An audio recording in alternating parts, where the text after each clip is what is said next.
What is happening, lads? Viper here and welcome to another video on the channel. Today I have for you my 4-2-3-1 updated custom tactics. Obviously the 4-1-2-1-2 narrow went down very well. That is still my main formation, but if you're getting no joy in that and you want to switch it up a little bit, this formation can offer you that. Obviously with the 4-2-3-1, first of all, it's meant to be defensively sound. That is why you see so many players and other custom tactics with comeback on defense on the cams. That is not something that I'm going to do. We are still going to be defensively quite solid. But what we're going to do is we're going to allow ourselves to have the ability to have players available in the attacking third when we want to break out. And when we have the opportunity to do that, which, you know, sometimes in the 4-2-3-1, especially at the pro level or the high level gameplay, you'll notice that you end up stagnating quite a lot and you turtle a lot when you're trying to break out. That is not something we want to do. Obviously, we still want to be very defensively solid, as I've said. But something else we want to do is to be able to attack fluidly and not turtle when we're defending and struggling to get out, which is something that can happen with the 4-2-3-1 quite a lot. And it's made it the second formation for me. At the start of the game, I really did quite enjoy the 4-2-3-1. But the more I played and the more people played it this way, with the comeback on defense, it just turns into a game of cat and mouse, really. Once you've got a hold of a game, no matter the kind of skill level you are, it's very, very hard to take control back of the game. So we want to be able to play out ourselves and not play this way of the comeback on defense, because it's not the only way to play FIFA, you know. In the 4-1-2-1-2 narrow tactics, we tried to show you how to play expansive football with our fullbacks attacking, with lots of bodies going forward. That's gone down an absolute treat. Everybody loves that. Thank you guys for all the support on that video. And today, we're going to be moving on to the 4-2-3-1. I think I've talked enough. So straight away, obviously, we've got our 4-1-2-1-2 narrow there. 4-2-3-1, still, as I said, we're going to be quite aggressive still. Apologies, by the way, if you can hear anything like knocking on my windows or anything. There's a storm going on at the moment, and it's mental in the UK. But yeah, still relatively aggressive. You know, we've got pressure on heavy touch, which is kind of almost like, you know, the way you play this formation, you can't really afford to play press after possession loss because of the way the team sets up. It's too aggressive. It's too hard to get the players back in position. With the 4-1-2-1-2 narrow, it's very easy to grab the players and get them back in position. With this one, if you've got your CDM moving out, you're done already. Something you don't want to do in this formation. And as I've said, we want to be defensively solid, but we want to allow ourselves to play fluid attacking football. So pressure on heavy touch is the best of both worlds. It's not as aggressive as press after possession loss. It's not as, you know, you're not going to turtle as much as you would on balanced. So it's the perfect kind of mix. It's very, very good. It's kind of like a step down from the Gegenpresso, which you get in the press after possession loss. What this will do is, as soon as there's a heavy touch in the back line or middle of the park, you know, they just take a heavy touch, your team will zoom to that player and try and press him and then Gegenpress him there. And that's when the 8 seconds kind of kicks in. And it does actually apply to FIFA as well. You do want to win the ball back. You really do want to go full pedal to the metal, kind of deal with the pressure on heavy touch as well. But it's just not as frequent of pressing, basically, is the way I would explain pressure on heavy touch. 50 width, don't really change this either way. Obviously, in the 4-2-3-1, you want to be able to defend the wings and still be compact enough. You could argue, you could allow yourself to play this a bit higher, because you've got cover through the middle with your 2 CDMs as well, which could allow you to defend a bit wider. Personally, not something I'm interested in. I want to defend very balanced, and, you know, that's why we've got the width on 50. Moving on to the depth, we've got this on 60. The reason for this is I always like to press a bit higher with my defence. To kind of sit higher up the pitch, you know, a bit of a higher line. I've got very, very fast centre-backs, and that's something you are going to need if you are going to play on the higher depth. I've explained this so many times. I always do play on higher depth. The reason for that is because I want to control the game a bit higher up the pitch. Win the ball higher up the pitch. You could get done on the over-the-top through balls. But the only time you're going to get done really on that is if it's a brilliant passer and it's somebody that's very quick and strong. If you have fast centre-backs. Obviously, I have Kimpembe and Cordoba, two of the best centre-backs on the game currently, and that is why I am playing 60 depth. Build-up play, this is something you can mess around with a little bit. Slow build-up is a no-go. It just does make you turtle. Fast build-up is good. Probably going to be a bit too much in this formation, though, from what I've tested.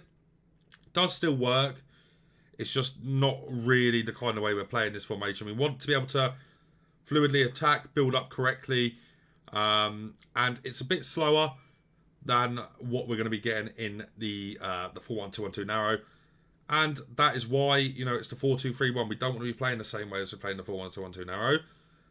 So fast build up is not exactly the right thing to do. Long ball is quite good, especially for the over-the-top through ball meta, which is quite broken at the moment still. They need to nerf it desperately. So as you can see on the little map there, you can see what it does. Just kind of allows your players, when you're deep, you can see a run being made, you can fling it over the top. I don't recommend playing this style. It does work, but you're going to get yourself in bad habits because they will patch this, I'm thinking.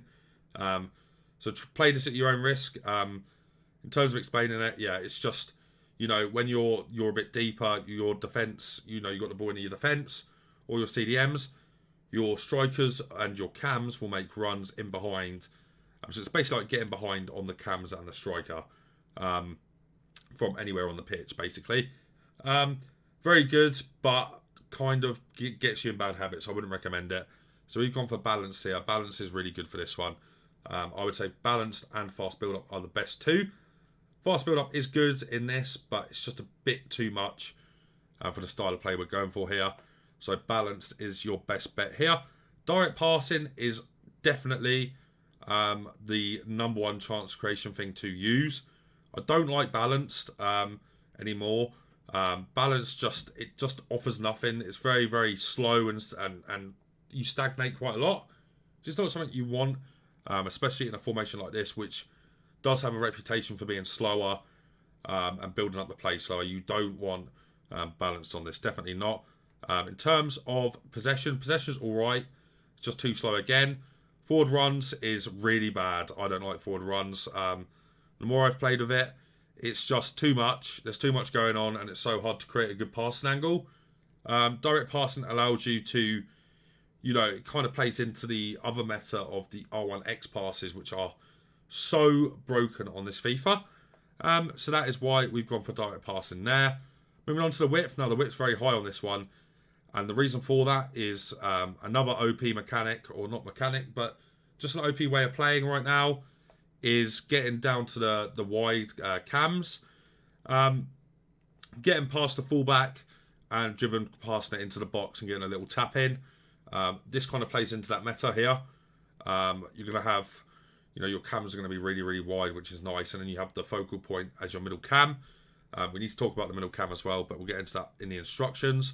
But the width is just to play into that meta of we get to the byline and R1 exit into the box. Plays in the box, always high for me.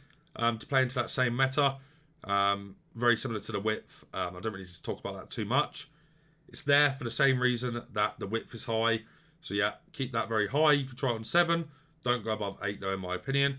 Corners, free kicks, always put on 2 or 1. Just don't have it above these two because then you'll get hit on the break if you do mess up a corner. Free kicks doesn't really matter, but I just keep it on 2 anyway. And that is the way we set up with the actual tactics. So guys, as we move into the instructions, we have got stay forward on the striker. We've got Ronaldo in this instance. Getting behind just doesn't really work on this. Getting behind just isn't a very good tactic this year, or instruction I should say. Just doesn't work very well. Just keep them on stay forward. You can also put stay central if you don't want them getting involved in any width at all. But I kind of like him on just stay forward. But it is Ronaldo.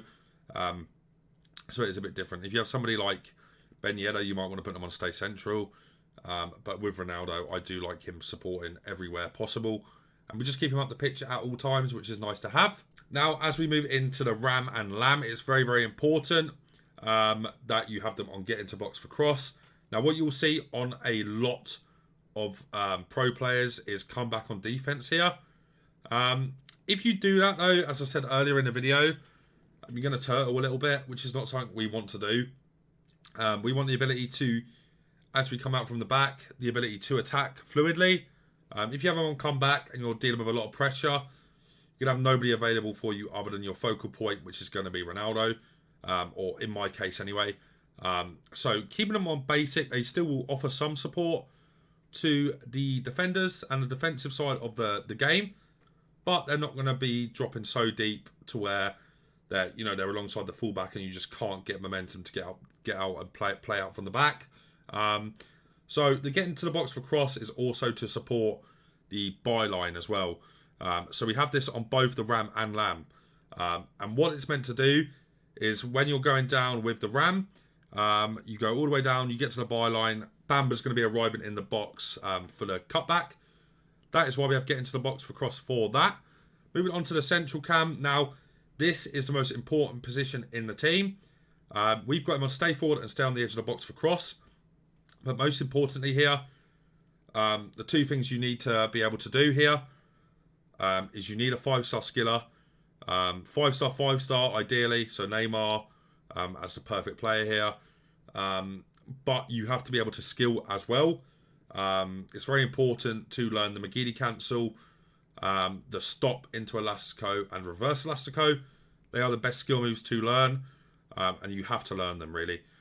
It's so important if you want to get good at this game, in this position right here, this middle cam, to have a 5-star skiller. More so the 5-star weak foot as well if you can get it. But 5-star skills in this position create so much space and allow you to dominate the game and score a lot of goals. This is the best position and the most important position on the pitch. He's going to be involved the most. He's also going to stay forward and stay on the edge of the box for cross. So if the ball does fly out to the edge, you do a skill move with Ronaldinho or Neymar or Dembele and get the ball into the box, and maybe you can score with him, or you can lay it off to your striker or your Ram or Lamb, who are also getting into the box for cross. So they will already be arriving in the box. If it takes a deflection, comes out to the cam, you've got many options there ready for you to play a pass after a skill move or play a pass before a skill move. It's very, very important to have these things in this position. Definitely the most important position in this formation by a mile. Moving on to our CDMs now. You don't necessarily have to play with a CDM. You have to play with box-to-boxes. Say for example, let's say Goretzka and Fofana. They will also work. We've got one very defensive midfielder and one relatively attacking midfielder. Beckham is the one that's allowed to go forward. He's on just cover centre. The reason they're on cover centre is because we've got the wide areas sorted with our Ram, Lamb and our two fullbacks. So he's just on cover centre. He's allowed to go forward, dictate the play a little bit, be able to ping passes around. It's very important that you do have somebody that's very good at passing in one of these spots. You can get it in both. You're laughing. We have flashback Kante here. He is solely there to defend. He's not good at passing. He's not good at shooting. He's not good at dribbling. He is there solely to defend. He is on stay back and cover centre. He is there just to defend and do his job. You could also try aggressive interceptions on him. I quite like it. I haven't really tested it for a while though. And the last time I tested it was in the 3-5-2. So I haven't given that much of a try recently. But aggressive interceptions is quite nice as well. Now, moving on to the fullbacks, we've just got them on stay back in this formation. Because we've got so many opportunities to attack with the no comeback on defence on your attack, you don't really need these to supply extra width or anything like that. But they're there to defend, they're there to stop counter-attacks, and they're there to be able to play driven passes to your Ram and Lamb. So we just want them on stay back just to help us defend and then break out when we need to. You know, you can always set them on to drive forward anyway. You go up and left on your D-pad. Puts on attacking fullbacks. That's something I use quite a lot. So if you guys want to try that, you can as well. Which kind of overrides the stay back while attacking, which is really nice to have. But yeah, boys, that is the formation. Hopefully I explained that really well. I tried to explain it as in-depth as I could. But yeah, it's really important, this position here. I really, really do highly recommend you get a 5-star skiller and you learn the skill moves if you haven't already. There should be a video on my channel somewhere showing you how to do the good skill moves on this game. But guys, if you did enjoy today's video, Make sure you leave a like on it. We'll get more formation guides coming out very soon. I appreciate all the support, guys. Over 4K subs. The channel is growing like crazy. I'm very, very grateful for that. And boys, if you did enjoy, make sure you subscribe. Lads, that's going to be it from me for now, so take care.